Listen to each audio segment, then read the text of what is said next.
Boa tarde a todos. Estamos aqui hoje para fazer o podcast de Getúlio e comigo aqui temos o Rafael Lanes, o Eduardo Almeida, a Vitória Penteado e a Júlia Dum. E hoje a gente vai falar sobre o DIP, a importância do DIP no Estado Novo. Então, o Rafael pode se introduzir. Primeiramente, bom dia, boa tarde, boa noite. Não sei a hora que vocês estão acompanhando, caros internautas, mas eu só queria expressar minha felicidade em participar desse grandioso podcast. Se bobear, é um dos maiores do Brasil inteiro. É uma honra estar aqui e estar dividindo o palco com esses convidados ilustres e maravilhosos do nosso Brasil. Obrigado, Thiago, por me apresentar. Eu gostaria de agradecer. Eu também gostaria de dizer o mesmo que o Rafael Lanes, mas é meio difícil, né? Então tá. Então, Penteado, agora pode se introduzir aí, por favor. Muito obrigada por me convidar, aliás. É uma honra ser convidada para esse programa incrível, com esses profissionais. Realmente é uma meta alcançada. Muito obrigado. E Júlia, pode se apresentar Oi, agora. é uma honra estar aqui com vocês.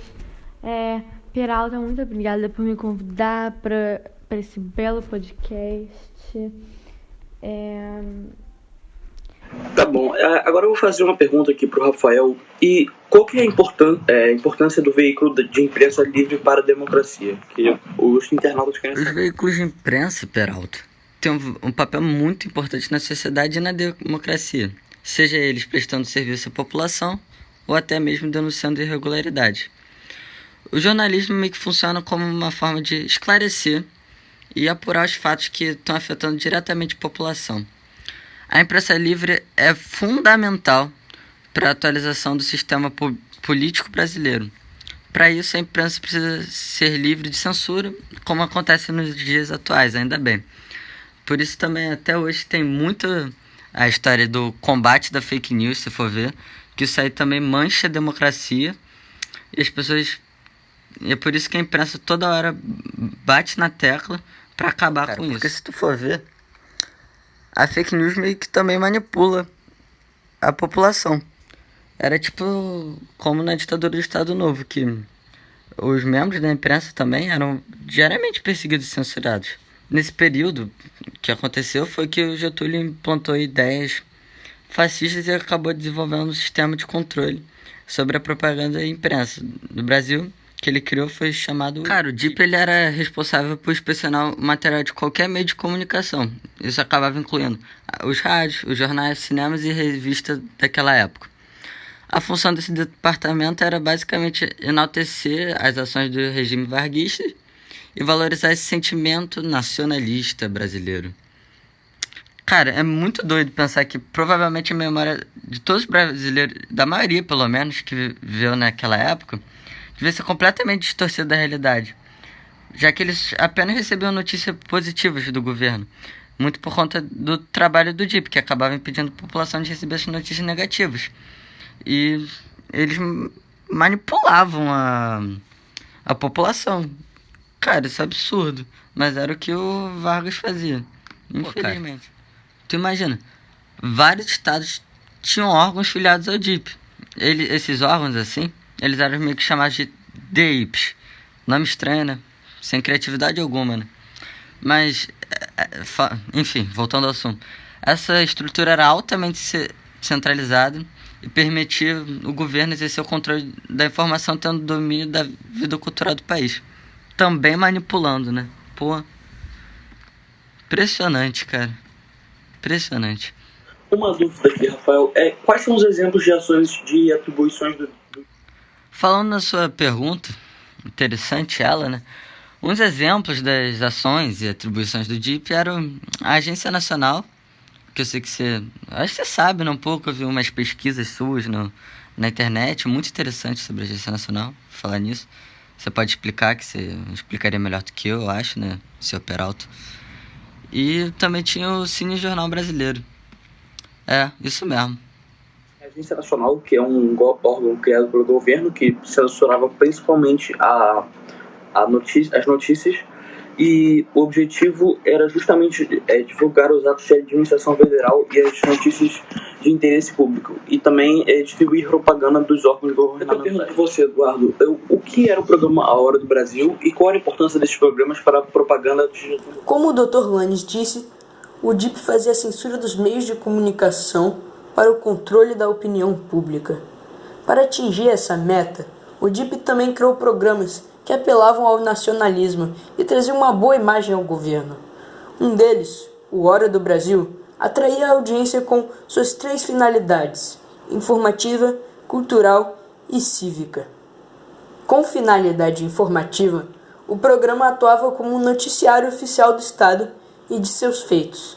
Com finalidade cívica, o programa apelava ao nacionalismo, com recordações de feitos do Brasil no passado, organizava manifestações cívicas e apresentava palestras de incentivo à classe trabalhadora.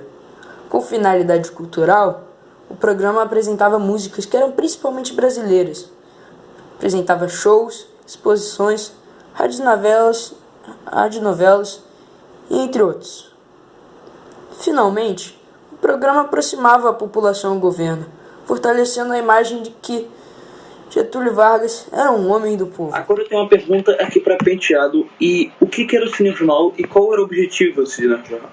É muito engraçado pensar que no início da década de 1930, as rádios brasileiras apenas tocavam música clássica ou ópera, notícias e liam textos explicativos.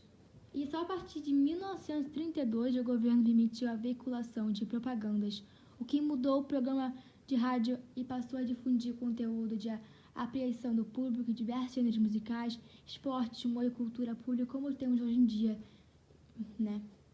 E nesse período também, várias empresas de radiodifusão foram criadas porque os anúncios comerciais puderam se espalhar na época, o que abriu o mercado e atraiu alguns investidores. Prestando atenção à importância da mídia, Vargas utilizou as emissoras de rádio para apresentar anúncios com realizações e anúncios governamentais. Teve esse programa que se chamava A Hora do Brasil em 1988, hoje é chamada A Voz do Brasil, que é veiculado uma vez ao dia, ao mesmo tempo em que todas as emissoras deveriam transmitir o programa, incluindo apresentações de governo, discursos e presidenciais. Mas isso eu vou deixar para o nosso profissional, Dr. Almeida, explicar melhor. Na verdade, foi em 1939 que teve uma lei que estipulava que todo cinema do país exibisse pelo menos uma longa-metragem brasileira por ano. Mostra também algumas obras do governo, como a série de curtas documentários, como o Cinejornal Brasileiro e filmes do Instituto Nacional de Cinema Educativo. Agora, o que era o cinejornal? Enfim, o cinejornal era um documentário obrigatório que tinha que passar antes de todas as sessões do cinema no Brasil. O cinejornal tinha o objetivo de, utilizando-se de todos os recursos audiovisuais, fazer uma crônica dos acontecimentos políticos, passando a visão do governo e, com isso, tentando influenciar a sociedade. Alguns desses filmes chegaram a ser exportados para países na América Latina, como Argentina, Uruguai e Paraguai. Ficou bem famoso. O cinejornal era um programa ideológico que era usado pelo governo para passar o seu ponto de vista e fazer propaganda de suas realizações. Tá, agora eu tenho uma pergunta para a Júlia. O que foram as grandes manifestações cívicas do Dia do Trabalho e como elas faziam propaganda sobre o Dia do Trabalho? Eram manifestações festivas em que pessoas se reuniam no estádio São Januário, o estádio do Vasco. E elas celebravam essa data e lá elas recebiam anúncios sobre o novo salário mínimo e outras mudanças beneficiárias nas leis dos trabalhadores. Essas manifestações, elas ajudavam muito a fazer propaganda para o Getúlio Vargas, porque os trabalhadores comemoram ao invés de reivindicar seus direitos trabalhistas. E esse foi o nosso incrível podcast. Espero que vocês tenham gostado.